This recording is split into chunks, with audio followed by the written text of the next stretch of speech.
Synopsis of the books of the Bible. 2 Thessalonians. By Darby. New Testament. 2 Thessalonians. Introduction. In the second epistle to the Thessalonians, the apostle corrects some errors into which these disciples had fallen with regard to the day of the Lord through certain false teachers, as in part of the first epistle he had enlightened the ignorance of the believers themselves respecting the portion of the saints at the coming of Christ to take them to himself, a point on which they were evidently but little instructed. A measure of Jewish darkness was on their minds, and they were, in some points, still subjected to the influence of that unhappy nation, which was ever struggling to maintain a position lost through its unbelief. This Jewish influence enables us to understand why the apostle spoke as he did in 1 Thessalonians 2 verses 15 and 16.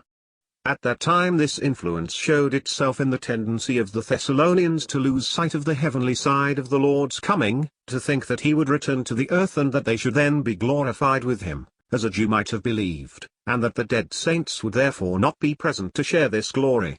I do not say that this thought had assumed a definite form in the minds of the Thessalonians. To them the principal and living object was the Lord himself, and they were awaiting his return with hearts full of joy and life, but the heavenly side of this expectation had not its place clearly marked in their minds, and they connected the coming too much with the manifestation, so that the earthly character predominated, and the dead seemed to be shut out from it.